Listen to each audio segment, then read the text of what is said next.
హే all, నేను మీ Anusha. Welcome to healthy wise pan.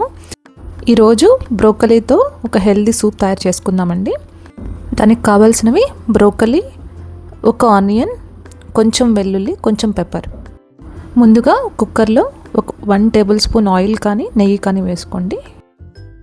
తర్వాత ఆనియన్స్ వేసుకొని ఒక 2 మినిట్స్ ఇలా వేయించుకోండి.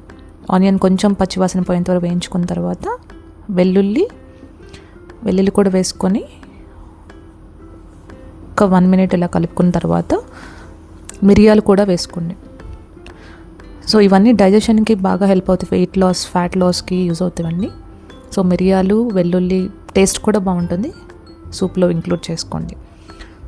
బ్రోకలీ కూడా వేసేసుకొని, నేను ఇక్కడ ఒక పెద్ద బ్రోకలీలో హాఫ్ తీసుకున్నానండి.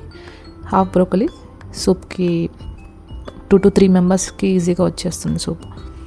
సో ఇలా అయిపోయిన తర్వాత 1 గ్లాస్ వాటర్ వేసుకొని కొంచెం పసుపు, కొంచెం సాల్ట్ మీకు సరిపోయినంత వేసుకోండి. నేను ఇక్కడ పింక్ సాల్ట్ ఒక 1/2 టేబుల్ స్పూన్ వేసుకొని కుక్కర్ మూత పెట్టేసుకొని 2 విజిల్స్ వచ్చేంత వరకు ఉంచుకోండి. సో 2 విజిల్స్లో బ్రోకలీ అంతా బాగా ఉడికిపోతుంది.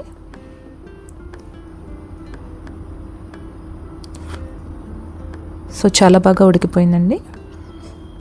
సో ఇప్పుడు వాటర్ లేకుండా దీన్ని మిక్సీలో వేసుకొని మంచి మెత్తటి పేస్ట్లా చేసుకుందాం.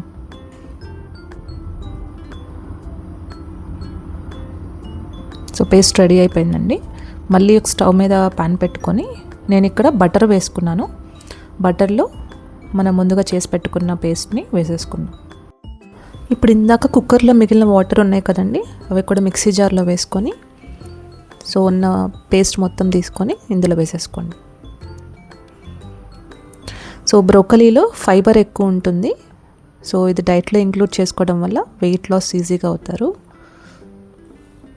ఇలా కొంచెం సేపు ఉడికిన తర్వాత ఆ వాటర్ కన్సిస్టెన్సీ అంతా దగ్గర పడేంత వరకు ఉడికించుకొని కొంచెం జీలకర్ర పొడి వేసుకుంటున్నాను. వేయించి పెట్టుకున్న జీలకర్ర పొడి వేసుకొని దగ్గర పడేంత వరకు ఉడికించుకోండి. సో ఇప్పుడు కొంచెం కొత్తిమీర వేసుకొని స్టవ్ ఆఫ్ చేసేసుకున్నాం. అంతేనండి, ఎంతో healthy, tasty broccoli soup ready అయిపోయింది. సో ఇది బెస్ట్ డిన్నర్ రెసిపీగా చెప్పొచ్చు.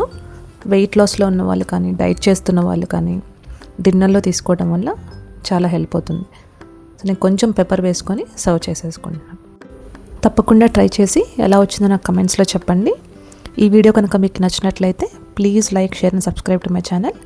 మరిన్ని హెల్తీ రెసిపీస్తో మళ్ళీ కలుద్దామండి.